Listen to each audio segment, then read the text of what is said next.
আমরা হলাম মাছে ভাতে বাঙালি। আমরা যদি এক মাস গোস্ত না খাই তাও চলবে, কিন্তু আমাদের মাছ ছাড়া চলে না।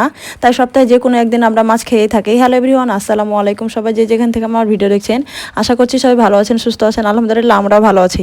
আজকে আমার খুব পছন্দের শিং মাছ রান্না করব। আমি মাছ খেতে খুব ভালোবাসি, যদিও মাছ আমি প্রতিদিন রান্না করতে পারি না, কারণ প্রতিদিন মাছ কেনার সামর্থ্য এখনো হয়নি। যতটুকু আমার সামর্থ্য সেই অনুযায়ী চলার চেষ্টা করি। একরকম তরকারি আবার প্রতিদিন খাওয়া যায় না, তবে আল্লাহর কাছে লাখো কোটি শুকরিয়া যে আমরা প্রতিদিন পেট ভরে খাবার খেতে পাই। এখন অনেক মানুষ আছে যারা ঠিক মতো 3 বেলাকে ভাত খেতে পায় না। সব কিছুর জন্য আলহামদুলিল্লাহ। আমি একে একে মাছগুলো কেটে নিলাম, তারপর মাছগুলো পরিষ্কার করার জন্য পেঁপে পাতা নিয়েছি। পেঁপে পাতা দিয়ে শিং মাছ খুব ভালোভাবে পরিষ্কার করা যায়। শিং মাছ এভাবে পেঁপে পাতা দিয়ে কে কে পরিষ্কার করেন অবশ্যই কমেন্টে জানাবেন। পেঁপে পাতা দিয়ে শিং মাছ পরিষ্কার করলে মাছের পিচ্ছিল ভাব কমে যায়, মাছের দুর্গন্ধ অনেকটা কমে যায়, আর সব থেকে বেশি যেটা হয় সেটা হলো মাছ খুব তাড়াতাড়ি পরিষ্কার হয়। অনেকে পেঁপে পাতার সাথে একটু হলুদও ব্যবহার করে। আসলে এইভাবে যে মাছ পরিষ্কার করা যায় তা আমি আমার মায়ের থেকে শিখেছি। আমার মাও শিং মাছ খুব পছন্দ করতো। দেখেন আমার মাছগুলো কত ভালোভাবে পরিষ্কার হয়ে গেছে। মাছের গায়ে কোনো কালো ময়লা নেই, মাছ একেবারে সাদা হয়ে গেছে। যারা আমার ভিডিওটি দেখছেন প্লিজ লাইক দিয়ে সাবস্ক্রাইব করে আমার পাশে থাকবেন।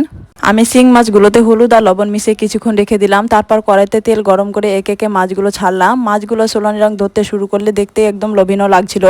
আমি ধীরে ধীরে উল্টে পাল্টে ভেজে নিলাম, যেন ভিতরটা ভালোভাবে সিদ্ধ হয় আর বাইরে মচমচে হয়। আমার দাদি নানিরা এভাবে মাছ ভেজে খেত না, ওরা সবসময় মাছের সাথে সব মশলা মাখিয়ে একেবারে রান্না করতো। তাও আমার নানির হাতে রান্না খুব ভালো লাগতো। সময়ের সাথে সবকিছু পাল্টে যাচ্ছে। আগের মানুষের খাবারের সাথে এখনকার মানুষের খাবারে অনেক পার্থক্য। আগের মানুষ ভেজাল মুক্ত খাবার পেয়েছে, আর এখন আমরা প্রতিনিয়ত ভেজালযুক্ত খাবার খাই। মাছ ভাজা শেষ হতে পাশে দাঁড়িয়েছিল রিসামণি। আমি প্লেটে ভাজা শিং মাছ রাখতেছি, আর দেরি করলো না। এক টুকরো মাছ মুখে দিতেই এমন মজা করে খেতে লাগলো। খাওয়ার সময় তার মুখে সেই হাসি আর তৃপ্তি। আমার মেয়ে মাছ ভাজা খুব পছন্দ করে। এভাবে মায়ের পাশে বসে যে কোনো খাবার খাওয়ার মজাই আলাদা। এরকম ভাগ্য আমার আর কখনোই হবে না। মাছ রান্না করার জন্য আমি সব মশলা দিয়ে কড়াই চুলার উপর রাখলাম। এরপর মশলাটা ভালোভাবে বেশ কিছুক্ষণ কষিয়ে নেব। মশলা কষানো হলে এতে ভেজে রাখা মাছ দিয়ে দিব। সবকিছু একসাথে নেড়ে পানি দিয়ে দিচ্ছি। আমার ভিডিও যদি আপনার ভালো লেগে থাকে তাহলে অবশ্যই লাইক দিয়ে দিন। আপনার একটা লাইক আমি অনেক খুশি হই। মাছে পানি দেওয়ার পর বেশ কিছুক্ষণ সময় লাগবে মাছ হতে, তাই এ ফাঁকে আমি বাকি কাজগুলো করে নিলাম।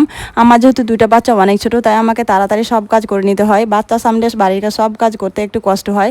মাঝে মাঝে মনে হয় কেউ যদি থাকতো আমার বাচ্চা দেখার জন্য, তাহলে অন্য কাজ করতে আমার অনেক সমস্যা হতো না।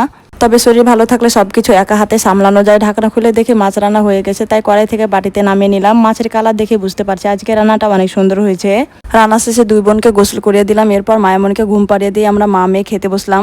রিসামণি বলছিল আম্মু আমি একা মাছ তুলে নেবো। আমার মেয়েটা কি সুন্দরভাবে তার পছন্দের মাছ তুলে নিয়েছে। মাছ ছাড়া আমি আলু রান্না করেছিলাম, সেটা আপনাদের দেখানো হয়নি। আসলে সবকিছু ভিডিওতে দেখানো সম্ভব না। আমি দেখাতে চাইলে বাচ্চাদের জন্য হয় না। যখনই রান্না বা কাজ করি তখনই বেশি কান্না করে মায়া। আমার ভিডিওটি যদি আপনাদের ভালো লেগে থাকে তাহলে একটি লাইক আর একটি কমেন্ট করে জানাবেন। আপনাদের ভালোবাসা আমার সবচেয়ে বড় শক্তি। আর নতুন ভিডিও পেতে চ্যানেলটি সাবস্ক্রাইব করে পাশে থাকবেন। আজকের মতো এখানে ভিডিও শেষ করছি। সবাই ভালো থাকেন, সুস্থ থাকেন। আল্লাহ হাফেজ সবাইকে।